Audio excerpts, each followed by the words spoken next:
Hoje estamos com Cosme Márcio, um prazer receber Cosme aqui no nosso canal do YouTube FES TV, na página do Facebook da Federação Espírita do Estado de Sergipe e nas redes sociais da Rede Amigo Espírita. Cosme Márcio, para quem não conhece, ele é educador, palestrante, escritor e estudioso da ciência e filosofia espírita, baseada em Allan Kardec há mais de 30 anos, idealizador do Kardecpédia e Kardec Play. E agora lançou um livro com o nome As Leis Naturais e a Verdadeira Felicidade. Dos livros que ele já tem outros lançados. Então, esse é o mais recente, né? Vou repetir o nome, para quem não entendeu, As Leis Naturais e a Verdadeira Felicidade. É uma alegria muito grande estarmos aqui para conversarmos um pouco sobre o pensamento e a obra de Allan Kardec.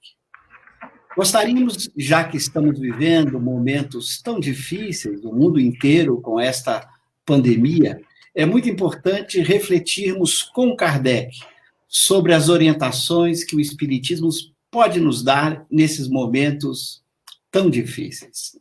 Embora sabemos que estamos num mundo de provas e expiações, mundo este que explica todos os conflitos que vivemos na Terra, todas as dificuldades porque passamos na Terra, é consequência natural de estarmos no mundo de provas e expiações. Provas e expiações que nós escolhemos antes de encarnar, a nosso próprio benefício, a fim de avançarmos na escala evolutiva como espíritos imortais que somos. Então, ao escolhermos essas provas e essas expiações, quando Deus o permite, nós sabemos aproveitá-las todas as vezes que encaramos essas provas e essas expiações como oportunidades para o nosso crescimento espiritual.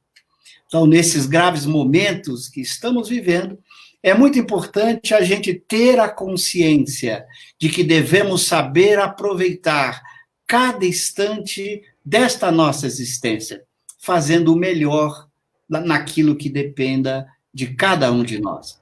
Naquilo que não dependa, é fundamental que a gente busque compreender a verdade acerca da justiça e da bondade de Deus.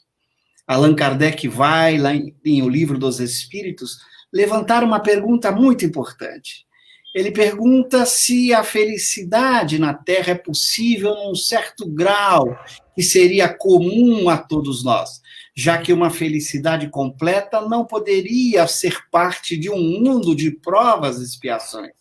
Basta nós olharmos o contexto da vida de cada um de nós para sabermos que aqui, neste mundo de provas e expiações, não é possível uma felicidade completa, mas é possível uma certa felicidade, e é sobre essa felicidade mínima, um certo padrão mínimo de felicidade, que Kardec pergunta aos espíritos se existe esse padrão mínimo de felicidade que nós poderíamos atribuir a qualquer pessoa. E os espíritos dão uma resposta muito curiosa, e eles dividem a resposta em duas partes.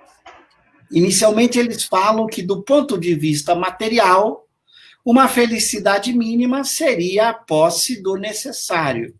Quando todas as pessoas possuem aquilo que é minimamente necessário para a sua saúde, para a sua segurança, isso dá um padrão mínimo que poderia ser alcançado em todo o planeta, se não fosse, obviamente, o egoísmo humano, onde muitas pessoas têm demais, faltando ainda o necessário para muitas outras.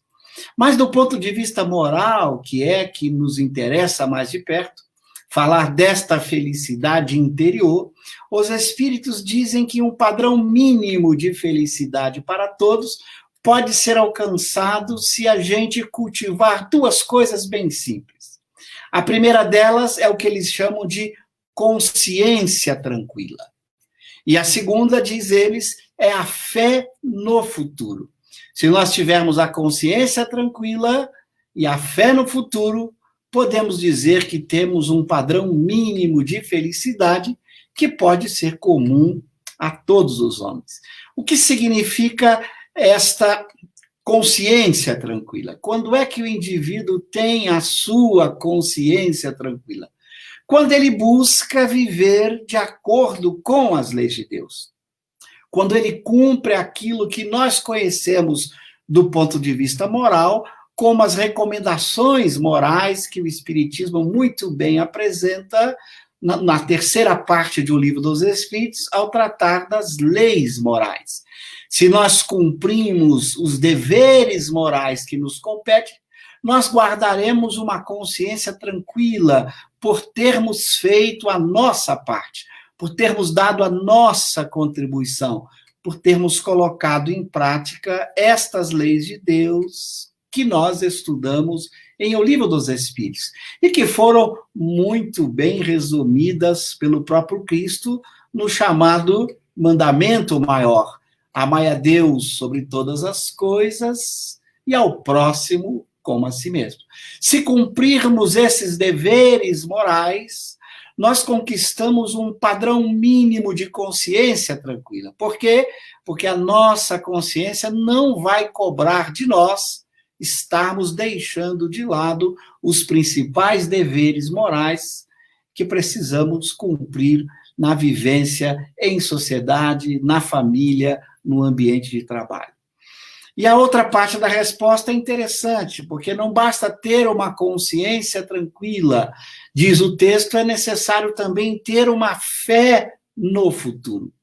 Porque muitas pessoas que guardam, por exemplo, a consciência tranquila, que procuram cumprir os seus deveres, mas acreditam, por exemplo, que a vida acaba com a morte, que o corpo é a sua única realidade, que não há nada no futuro após a morte do corpo, essa pessoa pode não se sentir feliz, porque ela vai viver com medo da morte, com medo das crises, com medo de problemas que poderão surgir no futuro. Então, a consciência tranquila precisa estar aliada à fé no futuro. Ela precisa ter uma certeza de que há um futuro, e mais que isso, que neste futuro ela será tratada com justiça e com bondade de Deus. Daí a importância do conhecimento espírita para fundamentar esta fé ou esta confiança no futuro. Porque, como muito bem demonstra o Espiritismo, depois que Kardec debruçou-se sobre centenas de fenômenos espíritas, ele pôde demonstrar de forma absolutamente lógica e apoiada na experiência que somos verdadeiramente uma alma imortal. Nós não somos um corpo que pensa, nós somos uma alma que pensa, que sente, que deseja, que se emociona. Todos esses valores do mundo dos pensamentos constituem a própria alma. O corpo é uma mera vestimenta que usamos transitoriamente, abandonando esse corpo com a morte corporal. Mas este ser que mantém a memória, a consciência, os afetos, os amores, as conquistas intelectuais, as conquistas artísticas, tudo isso é patrimônio exclusivo da alma. E o Espiritismo procurou demonstrar isso de forma muito clara nas obras fundamentais elaboradas por Kardec e pelos Espíritos. Nessas obras nós encontramos ali os argumentos para demonstrar de uma vez por todas que nós somos esse espírito imortal, que nós não morremos com o corpo, porque não somos o corpo. Mais que isso, o Espiritismo também demonstra, ao conversar com a alma daqueles que partiram, daqueles que não estão ocupando o corpo, que o estado de felicidade ou infelicidade dessa alma, após a morte do corpo, em vidas futuras, depende fundamentalmente da vida moral que o indivíduo esteja vivendo. E a partir da compreensão da importância de viver a virtude, de amar ao próximo, de trabalhar, de servir e de aprender, os Espíritos demonstram de forma muito importante que este conceito de vida moral nos leva à ideia de um Deus justo e bom.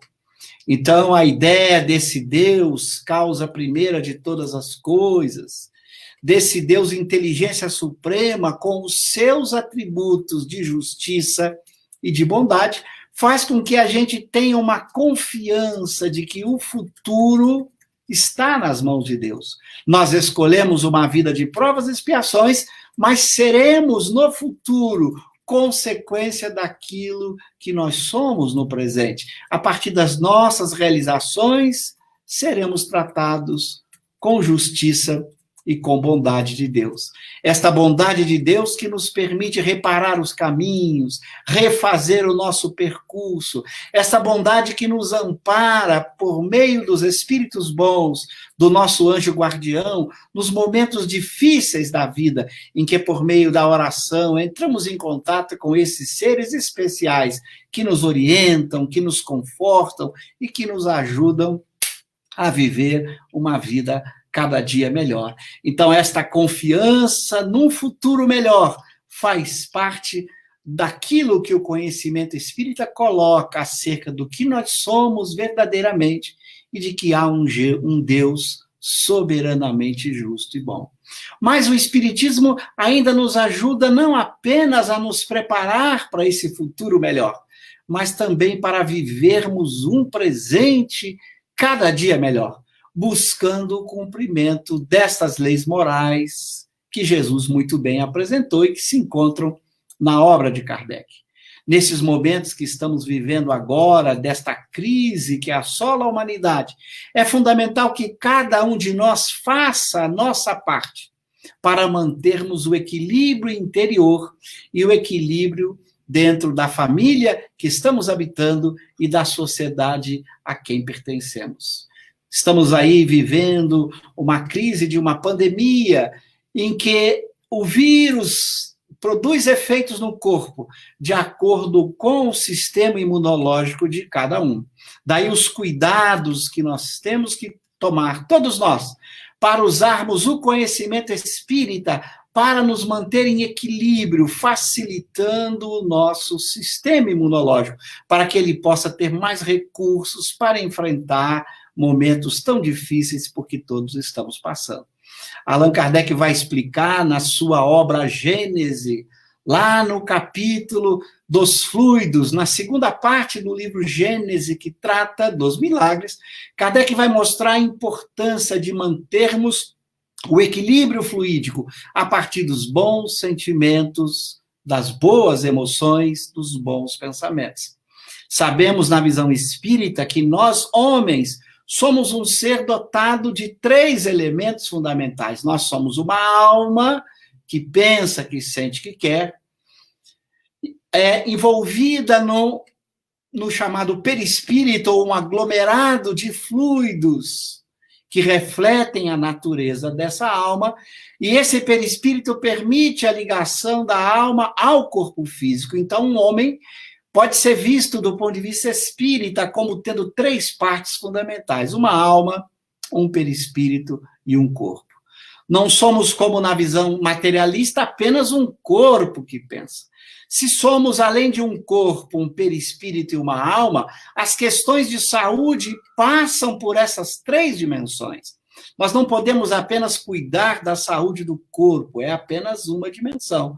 Nós temos que garantir as melhores qualidades fluídicas para o nosso perispírito, e para fazer isso, precisamos fazer com que os nossos pensamentos e as nossas emoções sejam as melhores. E nesse capítulo, os fluidos, Kardec vai demonstrar como os fluidos que constituem o perispírito refletem o mundo interior da alma de pensamentos e sentimentos.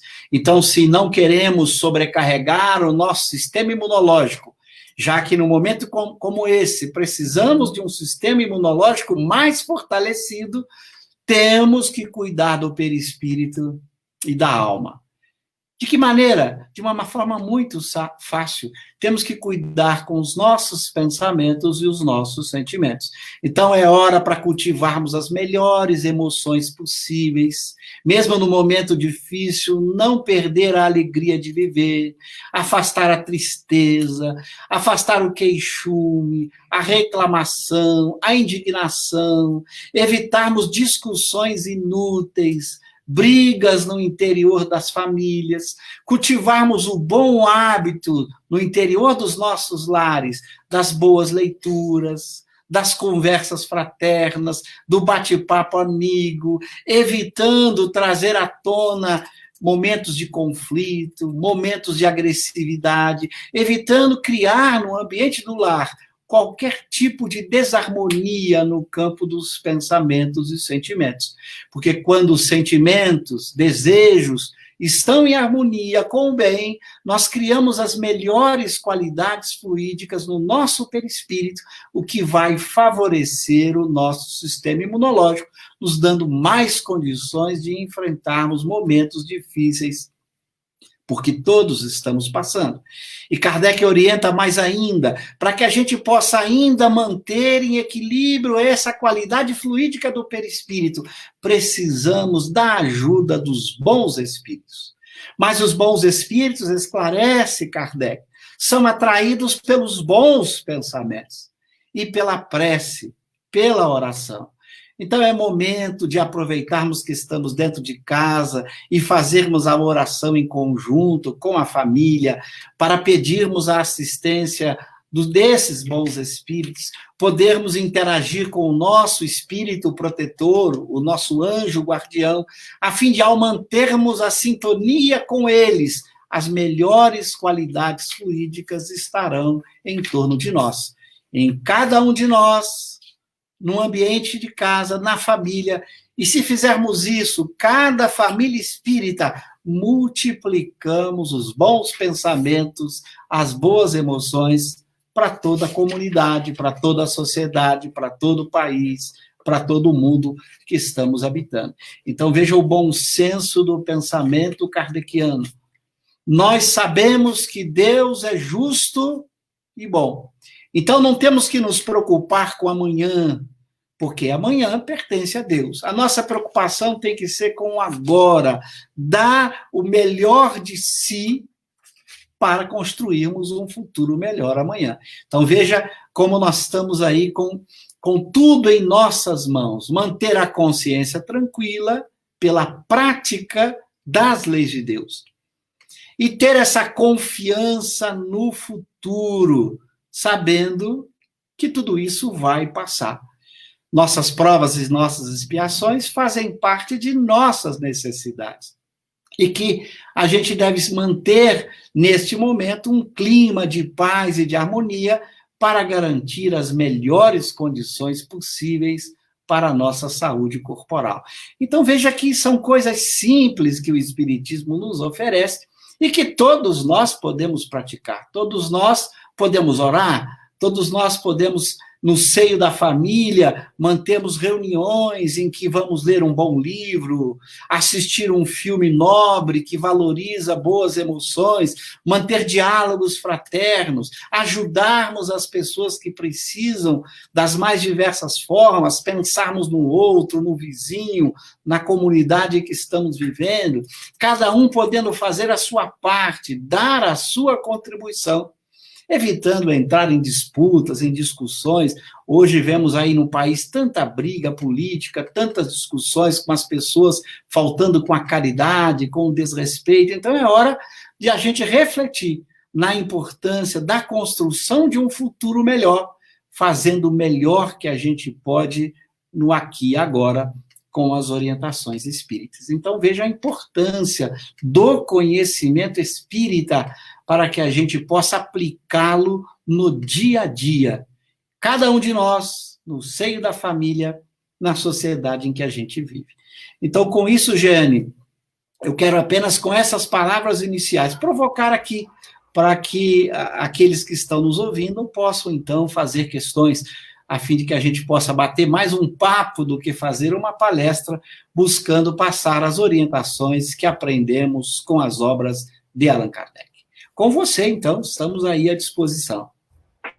E provocou bem, viu, Cosme? Porque o que tem de pergunta aqui, você não tem ideia. Mas primeiro eu gostaria de falar o nome de algumas pessoas que estão nos assistindo, né? Não sei se vou conseguir falar de todas, mas Walter Silva, pela Rede Amiga Espírita, diz: boa noite, você é uma referência para todos nós. Alexandre Amorim, Carmen Cesário, Paula Alves Paulinha, pede orações para uma querida que partiu para o plano espiritual. Fátima Bento, Manuel Carlos Neves, Marcelo Moraes, Rosane, Marcelo, Luísa Leão, Marta Cristiane, Rui Gomes, Márcia Edilene. E no canal do YouTube da FES TV está aqui o Grupo Espírita Irmão Alexandre de São Bernardo do Campo de São Paulo, Márcio da Cruz de Curitiba, Centro Espírita Nova Luz em Jundiaí, Vânia Maria de Maceió, Maria Figênia de São Cristóvão, Júlio do Vale do Toledo, Livânia Lins de Aracaju, Priscila, Fernando Barros de Belém do Pará, Lucas Araújo acompanhando você de Cape Cod, dos Estados Unidos, viu? Lá nos Estados Unidos acompanhando, Cosme, Fernanda Machado de Aracaju, Caminho de Luz de Bertioga, e também Leonardo de Aracaju, do Centro Luz e Amor. Ítalo Lima está lhe acompanhando também. E também está lhe acompanhando Betânia Brasil. Antes de fazer a primeira pergunta, Cosme, gostaria que você falasse 30 segundos do seu novo livro que você lançou agora, que tem o título As Leis Naturais e a Verdadeira Felicidade. Muito, muito bom, Jane. Na verdade, com esse livro, a gente procurou ligar essas duas temáticas, mostrando para conquistarmos aquilo que Kardec chama a verdadeira felicidade, só temos um caminho: viver as leis naturais, as leis de Deus, e em especial as leis morais. O que eu procuro é dar um fundamento para isso, mostrar como é que a gente pode, de fato, demonstrar na obra de Kardec esta vinculação entre o cumprimento das leis naturais e a conquista da verdadeira felicidade. E fazemos isso usando filosofia, dando vários argumentos filosóficos, explorando os atributos de Deus e discutindo temas que fazem parte das 10 leis morais propostas por Allan Kardec. Então vai ser um estudo da terceira parte de O Livro dos Espíritos, aprofundando cada uma das 10 leis morais propostas por Kardec. Cosme, vou citar mais alguns nomes que estão acompanhando pelo Facebook. Jeane Tavares, que é secretária da Federação aqui do Estado de Sergipe, Daniel Mateus, Adelmo Gontijo, Iris Sena, Perla Melo, José, Maria Gomes e Lucas Oliveira. Mas vamos para a primeira pergunta, né, dos nossos amigos que estão nos acompanhando, porque tem diversas perguntas. Silvio Ramos, filho de Maurilurde Ramos, faz a seguinte pergunta. De acordo com Allan Kardec, aquele que pede a Deus o perdão de suas faltas só obtém se modificar sua conduta. As boas ações são a melhor das preces, pois os atos valem mais do que as palavras. A pergunta seria: diante do pedido de perdão a Deus pelas faltas cometidas e juntamente com as boas ações praticadas em benefício do próximo, é possível o espírito resgatar as falhas cometidas do passado sem que haja necessidade de enfrentar as necessárias provações? Eu apenas tornaria a pergunta um pouco mais precisa, sem necessidade, às vezes, de passar por certos tipos de provas chamadas de expiação. É muito fácil a gente entender isso. Quando você comete um erro qualquer, a melhor estratégia é buscar repará-lo o mais rápido possível. Por exemplo, suponha que eu agredisse você, Jeane, de algum momento aí que estivesse desequilibrado ou com algum problema, eu agredisse você. Aquilo que eu teria que fazer mais rápido possível seria reparar isso, pedir desculpas, procurar corrigir isso, antes que eu fosse para casa, começasse a se sentir incomodado com aquilo que eu fiz, ou que você, desequilibrada pela agressão, pudesse me fazer algum mal, pudesse me prejudicar. Então, antes que todo esse mal pudesse, de fato, ser produzido pelo mal que eu tive, que eu dei início, o melhor caminho é o quê? Repará-lo fazendo bem. Então, na hora que a gente busca a realização do bem, através da modificação da própria conduta, da reparação do mal que a gente fez, a gente andou mais rápido no processo. Então, as chamadas expiações podem não acontecer, ou acontecer numa intensidade menor, porque a gente rapidamente reparou o mal que a gente tenha praticado. Por isso Kardec diz que só tem um jeito de você anular a falta que você cometeu, seja na vida passada, seja na vida presente. É pela reparação do mal. Enquanto você não repara, você não elimina a causa. Então, se você comete um erro, corra para resolvê-lo o mais rápido possível. Não demore, vença o orgulho, a raiva, o ciúme, enfrente o mal que você praticou, reparando o mais rápido. Desta maneira, ao fazer o bem, ao reparar o mal, você não vai sofrer consequências tão danosas assim como poderia sofrer caso você não fizesse a reparação. Cosme, pela Rede Amiga Espírita, Juarez Miranda está presente e dando um abraço de Uruguaiana, Rio Grande do Sul. Rui Gomes Carneiro diz que nunca leu nada tão bom como esse livro do professor, você, sobre leis morais. Décio Noberto, ele está em ABC Paulista, manda um abraço. Luísa Leão diz que é sua fã. Sônia Ribeiro, dá uma boa noite a você e uma paz em Cristo. E voltamos à pergunta. Mauri Lourdes Ramos pergunta a você: gostaria de saber a diferença entre obras básicas e obras fundamentais? Muito boa pergunta. Na verdade, se você olha o dicionário, a palavra básica também tem o sentido de fundamental. Quando Kardec produziu o seu último livreto, chamado de Catálogo Racional, para se fundar uma biblioteca espírita, que foi publicado lá em março de 1869, Allan Kardec vai chamar as suas obras, as obras que ele escreveu, claro, sempre com auxílio dos espíritos, de obras fundamentais do espiritismo. Essa nomenclatura, quem buscar lá no Catálogo Racional, vai ver que ele usa a palavra fundamental. Mas em português, a palavra básica também pode significar fundamental. Isso é importante. O que eu não posso é usar a palavra básica, às vezes, num sentido mais inferior ou pejorativo. Quando eu digo assim, eu tenho aqui um conhecimento básico, depois eu tenho um superior que fosse acima. Nesse sentido, não, porque a obra de Kardec não tem obra superior a dele. Então, no sentido básico, no sentido de inferior, não. Mas se eu pego o básico como aquilo que está na base, no fundamento, é sinônimo. Tanto faz usar obras básicas ou obras fundamentais, desde que a palavra básica seja usada nesse sentido que também se usa de aquilo que está na base, nos fundamentos de uma doutrina, ok?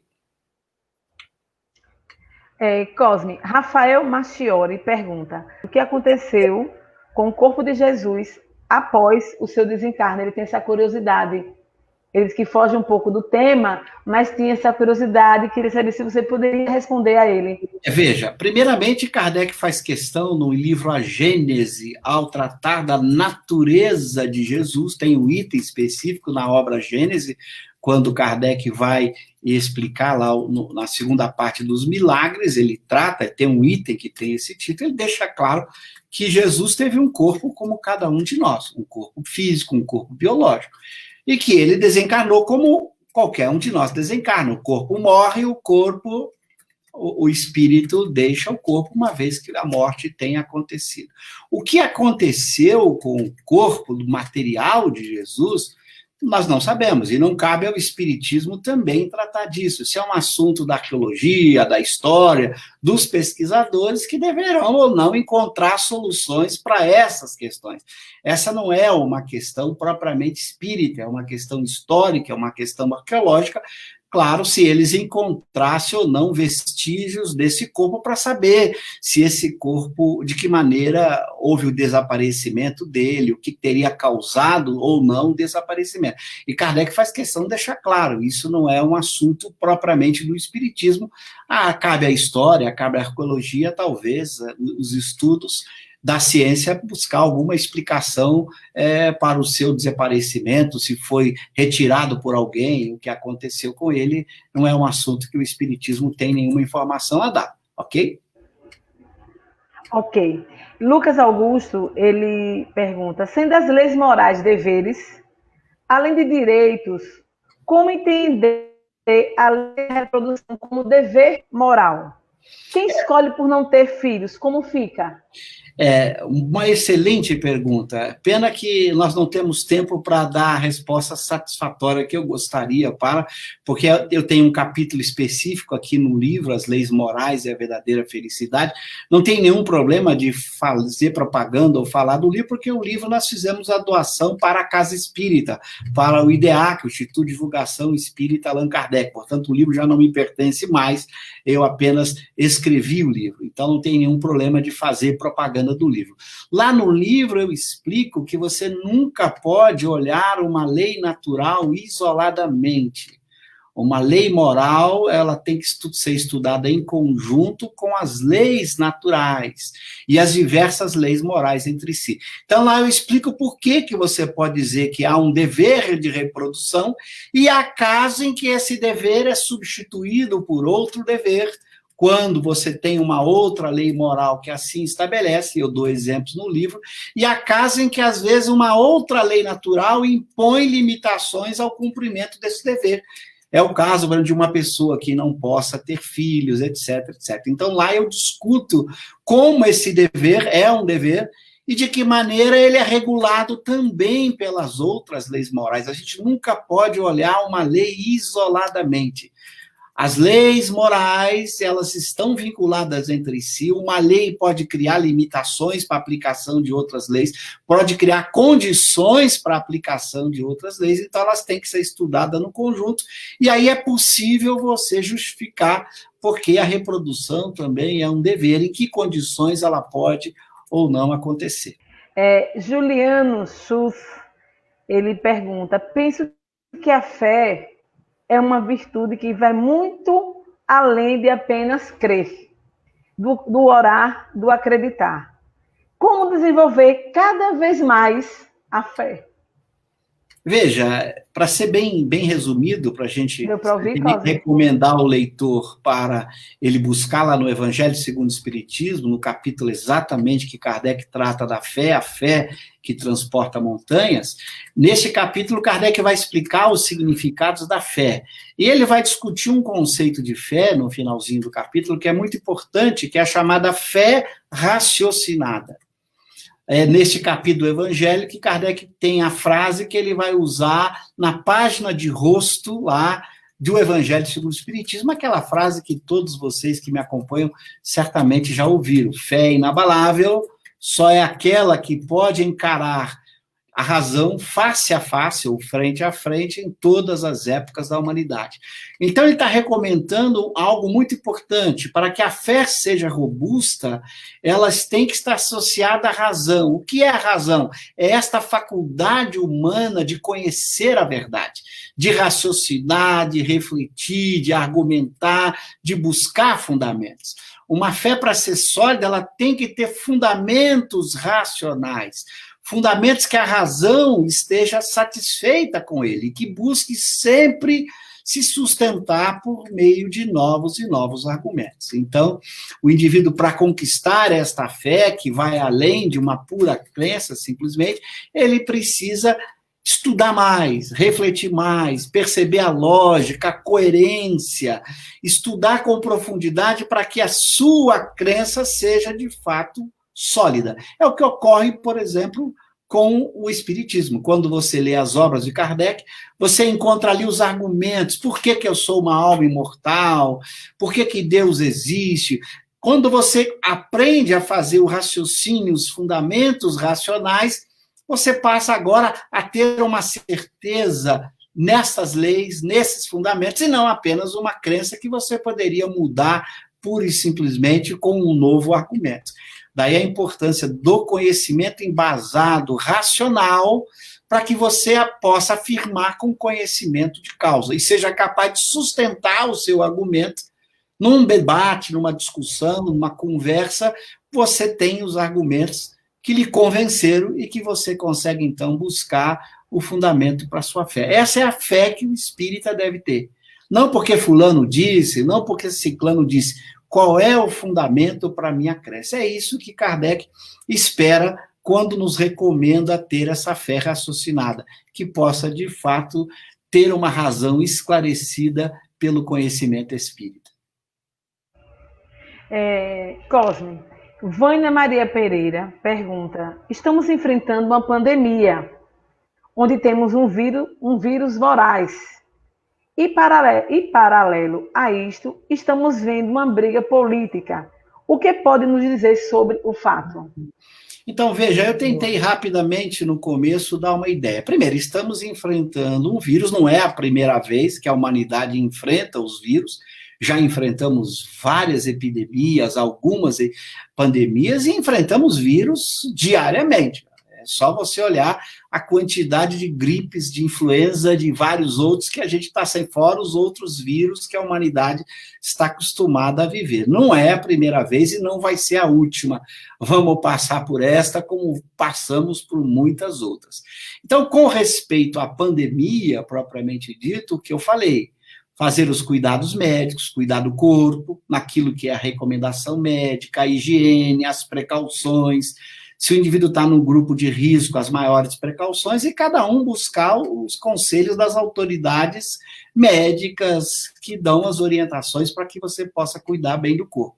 Lembrando que, como o vírus tem tudo a ver com o seu sistema imunológico, os resultados de enfrentá-lo dependem do seu sistema imunológico, aquilo que eu falei, a importância de manter bons pensamentos, sentimentos e prece para não dificultar o seu sistema imunológico. Não quer dizer que você vai dispensar nenhuma das 3 dimensões do homem. Você vai ter que cuidar do corpo, dos fluidos e da alma. Cuidando dos 3, você terá mais condições de enfrentar qualquer doença, inclusive essa que estamos vivendo. Do ponto de vista político, é lamentável que as pessoas acabem se envolvendo numa briga política no momento que todo mundo teria que se dar as mãos para resolver os problemas, para atacar os problemas, porque os problemas não vão ser apenas de saúde, e vão ter um elemento sério ligado à saúde, que é o problema econômico, o desemprego. Há pouco tempo agora, acabei de ler uma matéria, pode ser que eu tenha errado no número, mas me parece que eu li algo em torno de 180 milhões de pessoas que poderão morrer de fome por conta da crise econômica.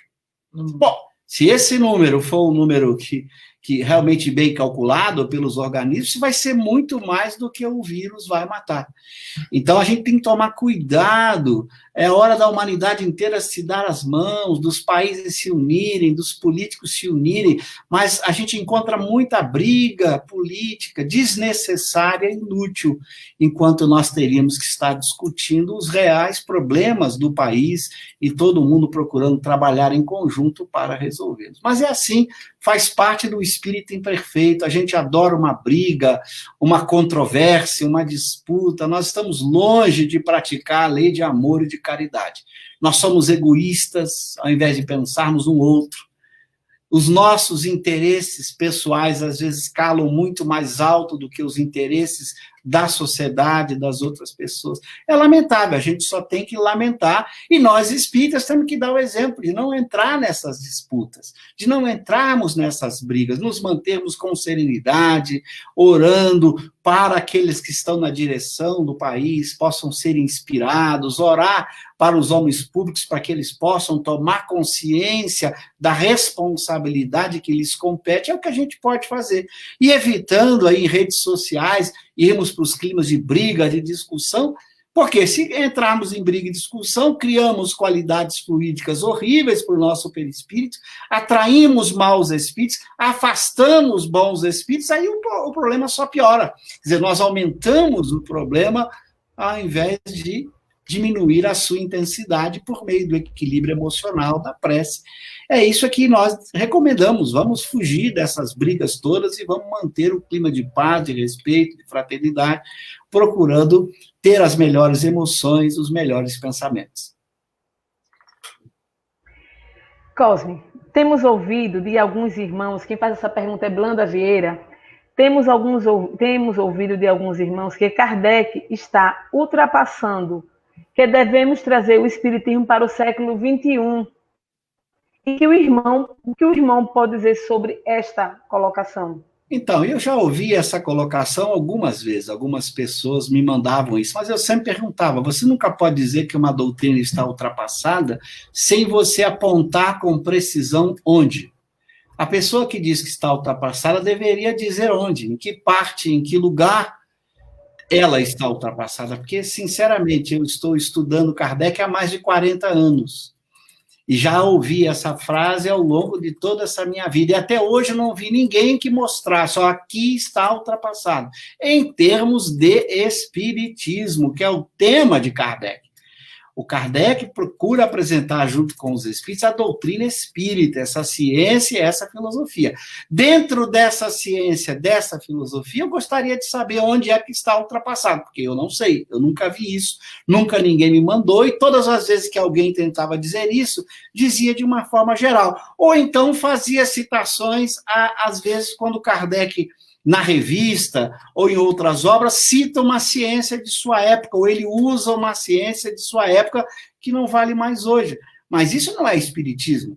Kardec, nas suas obras, não falou só de espiritismo. Em alguns momentos, ele faz referência às ciências do século XIX.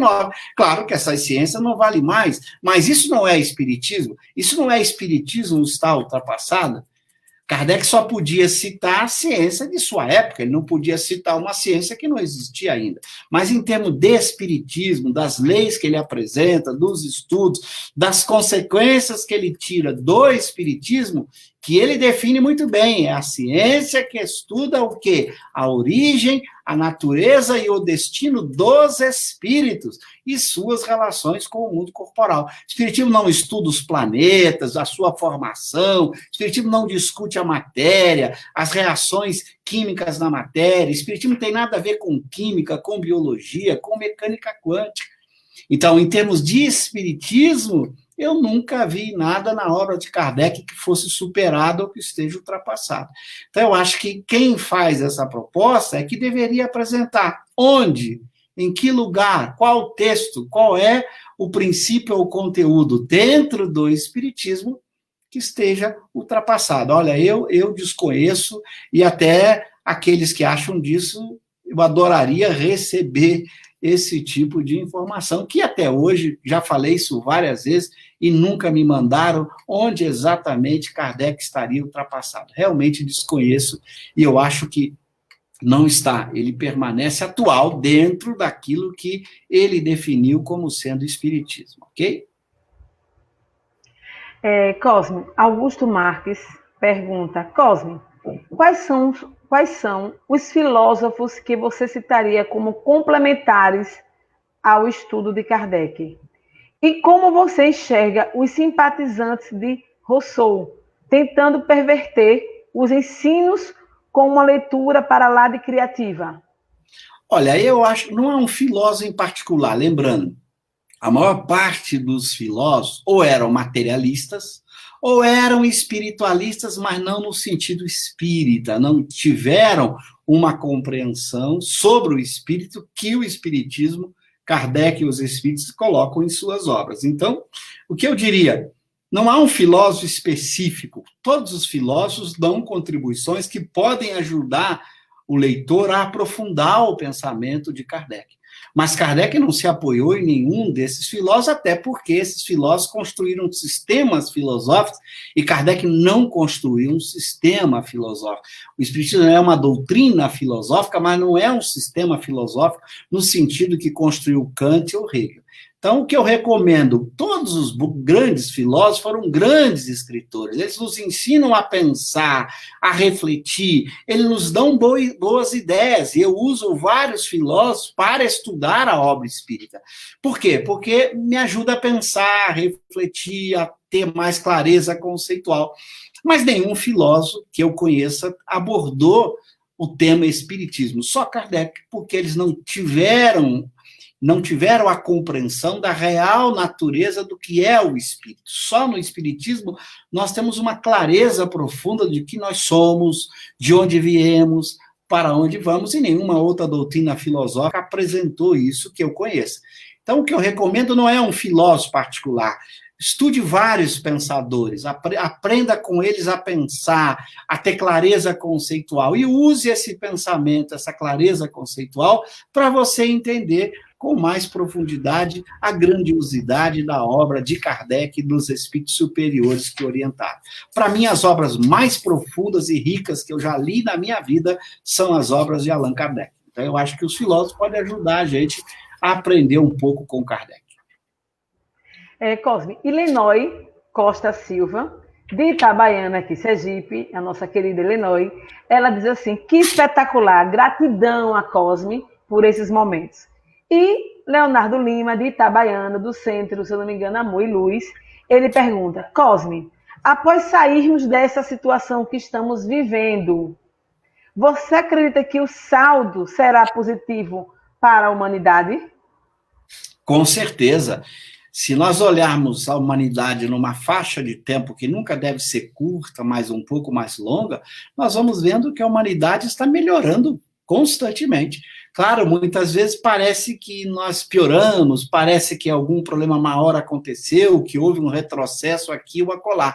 Mas isso só quando eu olho num espaço curto de tempo. Quando a gente examina de cima, num espaço longo de tempo, a gente vai ver que a humanidade está saindo ganhando, ela está aprendendo a cada passo, apesar das guerras, dos conflitos, dos problemas naturais ou dos problemas causados pelo homem, a humanidade tem avançado. Eu sou muito otimista.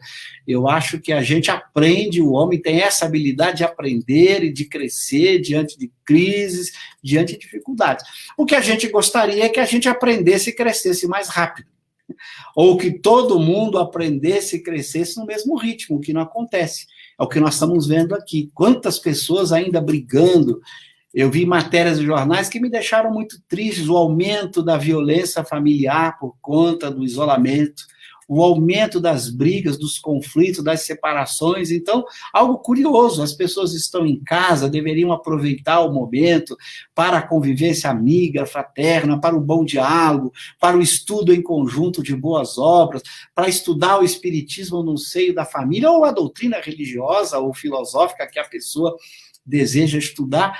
Então, veja como a gente, às vezes, precisa de mais tempo, né? As dores e os sofrimentos estão sempre nos empurrando para frente. É por isso que Kardec usa esta frase admirável: a dor é o aguilhão que impele para frente o homem na senda do progresso. Nós precisamos dessa... Aguilhão era aquele cabo de madeira com uma ponta de ferro para empurrar o boi, para fazer com que o boi anda. Às vezes a gente precisa da dor, do sofrimento, para aprender a ser fraterno, a respeitar o outro, a olhar para o outro, a ser menos egoísta. E nós vemos uma humanidade tão egoísta ainda, em que não consegue resolver problemas básicos de alimentação, de necessidades básicas para a humanidade. Então, nós estamos longe ainda de atingir aquilo que nós gostaríamos. E esses momentos de dor nos empurram, porque fazem a gente repensar a própria conduta, repensar como é que estamos vivendo dentro de casa, como é que estamos vivendo na sociedade. Então, eu sou muito otimista. Com certeza, quando nós estivermos bem lá na frente, nós vamos olhar para esse momento e dizer, nossa, nós aprendemos um pouco mais. Patrícia Morita, ela está presente, dizendo que você é a educação e a espiritualidade. Vinícius Lousada, em Poá, no Rio Grande do Sul, e Germano, em Assis, também está mandando um abraço muito forte. Eu preciso falar também de alguns amigos da Rede Amiga Espírita, que está aqui se cumprimentando: Jaqueline, Célia Maria, Júlio César Caetano, Andréa Alcântara e Solange Carneiro. Tem algumas perguntas deles, mas daqui a pouco eu faço a pergunta deles, vou para a ordem aqui, de Lilian Nobilita Educacional. Mando um grande abraço para você e para todos do estado de Sergipe. Orações e abraços apertados para todos os amigos. E o Centro Espírita Nova Luz pergunta: como saber se estamos fazendo nosso papel, seja espiritual ou material? Essa é uma questão importante, até porque para saber se a gente está fazendo o nosso papel, nós temos duas coisas. Primeiro, conhecer bem o que seria o nosso papel.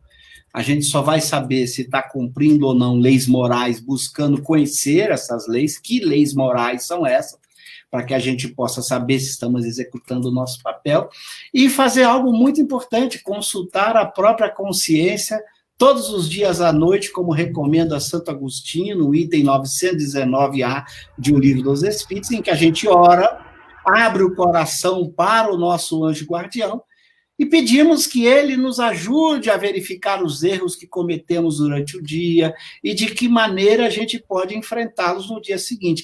Fazer essa conversa com esse espírito especial que não vai nos enganar, não vai nos mentir, e vai ser sincero e meigo e, ao mesmo tempo, sério conosco. Então, a gente pode fazer esse exame de consciência todos os dias à noite. Será que hoje eu vivi bem?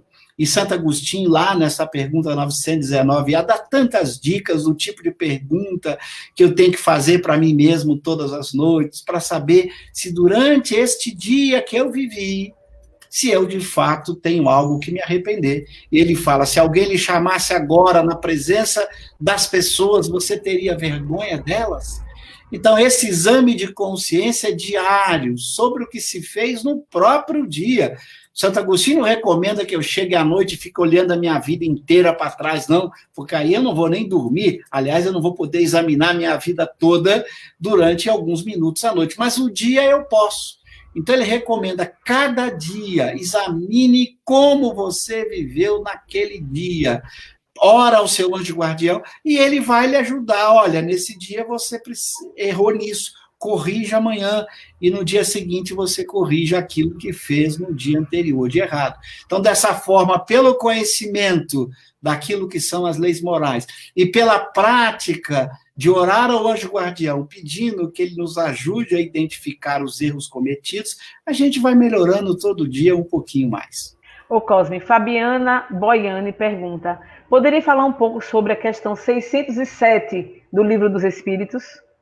Olha, eu até poderia, claro que eu vou ter que abrir aqui, ela não espera que eu tenha de cor todas as perguntas, tenho de cor todas, mas é fácil aqui, olha, eu até recomendo, quem quiser pode entrar na Kardecpédia, que você recomendou, e digitar lá na lupa a pergunta 607, que vai encontrar. Essa questão que está lá na segunda parte do Livro dos Espíritos, no capítulo que trata dos três reinos, que é o capítulo em que Kardec discute a evolução do princípio inteligente. Este processo evolutivo do princípio inteligente que passa por diversos reinos da criação até sofrer algum tipo de transformação para virar espírito com E maiúscula, ou espírito humano. Kardec deixa claro, não sabemos como se dá esse processo evolutivo do princípio inteligente, com detalhes de que maneira isso acontece. Mas ele coloca ali exatamente essa proposta, a possibilidade de que esse princípio inteligente, o que é o princípio inteligente? Aquilo que é responsável pela inteligência. Vamos dar exemplo. Se você olha um animal e ele é inteligente, quem duvida da inteligência de um cachorro, por exemplo? Se tem inteligência, para o espiritismo, não é o corpo que é inteligente, matéria não é inteligente, mas é uma espécie de alma, que Kardec chama de princípio inteligente. Esta alma dos animais, ou esse princípio inteligente, há uma proposta de que ela sofre um processo evolutivo, até que um dia, este princípio inteligente poderia se tornar o princípio inteligente do homem, sendo o que Kardec chama espírito com letra E maiúscula. Por isso ele escreve a palavra espírito com essa diferença. Quando trata dos animais, princípio inteligente é espírito com E minúscula, e quando se trata da alma humana, do espírito humano, espírito com E maiúscula. Mas os espíritos, nem Kardec, explicam como se daria esse tipo de evolução. Fala-se apenas na possibilidade de que haja esta evolução do princípio inteligente, passando pelos diversos reinos da natureza. Cosme, tem uma pergunta aqui, sabendo que, segundo os espíritos superiores, um dos atributos da divindade é a perfeição. Como podemos conceber que Deus criou seres imperfeitos? Muito boa, essa questão eu também discuto. Eu acho que é num livro que eu escrevi chamado, se não me engano, Espírito e Matéria. Essa questão é uma questão que também fiz lá a doação para o IDEAC. Na verdade, há dois conceitos da palavra perfeito. Sendo Deus um ser perfeito, tudo na criação é perfeito. Por exemplo, um tumor é algo perfeito, ele faz o papel que ele tem que executar. Se você tem um tumor cancerígeno que pode levar o sujeito à morte, ele está executando perfeitamente o seu papel. Tudo que existe na natureza é perfeito. Então, nós temos uma natureza de constituição perfeita. Ninguém nasceu com defeito. Não falta nada na alma. A alma está perfeitamente bem acabada. Mas você tem o que se chama conceito de perfeição moral.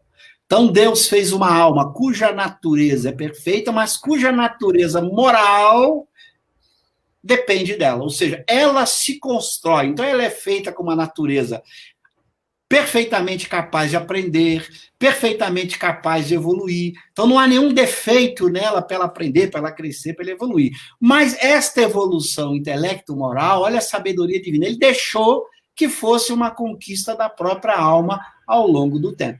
Então, a alma é criada simples e ignorante e vai evoluindo a partir do próprio esforço. Mas esta alma simples e ignorante tem sua natureza perfeita. Embora a sua natureza moral seja resultado de sua construção. Então, você tem dois conceitos aí envolvendo a palavra perfeição. A perfeição da natureza, daquilo que é, e a perfeição moral. A perfeição moral, Deus deixou que cada um a conquistasse ao longo do tempo por meio do seu livre-arbítrio, da sua vontade. Então, não há nenhuma contradição.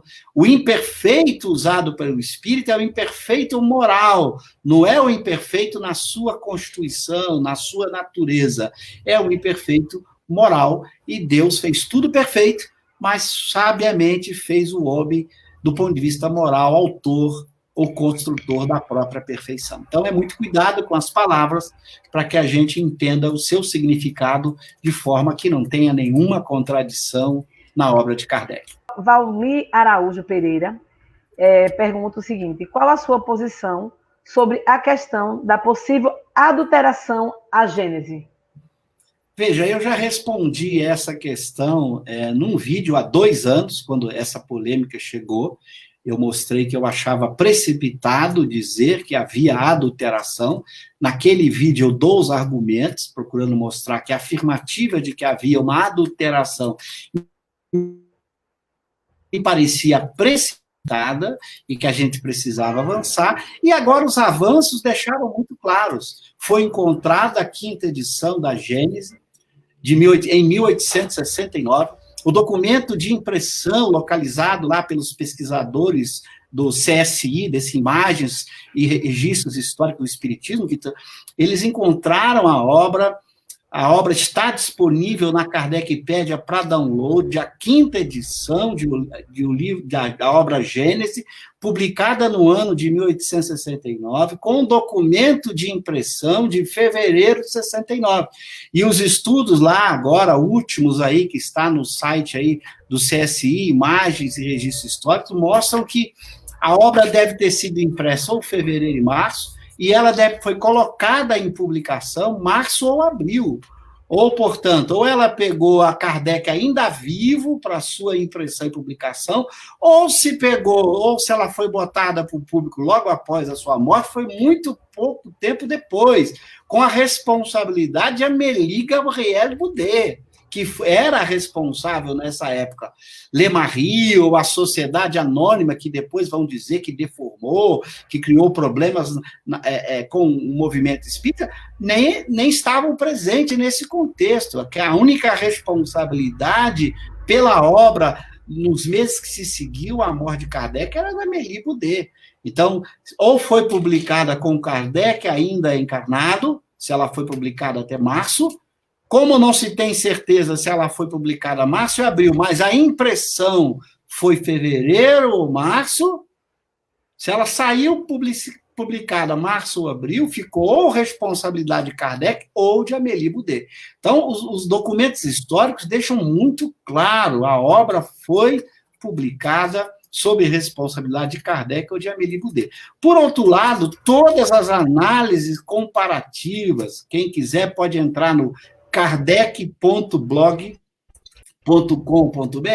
vai encontrar um belíssimo artigo do professor Chibene, da Unicamp, em que ele compara o primeiro capítulo da obra Gênese, da 5ª edição com a da 4ª, mostrando as belezas da mudança. E eu tive cuidado de comparar vários outros capítulos, várias passagens que colocaram, em tudo que eu olhei. Olha que eu olhei muitas críticas que foram feitas, várias pessoas botaram em site comparações. Eu olhei as comparações e, para mim, a 5ª edição é muito melhor que a 4ª, inclusive no conteúdo. Os ajustes que foram feitos por Kardec, para mim, foram ajustes muito importantes. Inclusive, o Silvio mostra no seu artigo que teve até pequenos erros, cochilos da 4ª edição, que Kardec corrigiu para a 5ª. Então, não foi simplesmente retirar uma coisa ou outra, ele fez modificações muito importantes na 5ª edição. Mas a melhor prova é a prova histórica. Está aí o livro, 5ª edição, 1869, documento de impressão de fevereiro de 69, e provavelmente publicação no máximo até abril de 69, que estava sob responsabilidade da Amélie Boudet. Então, eu acho que, para mim, essa questão está mais do que clara.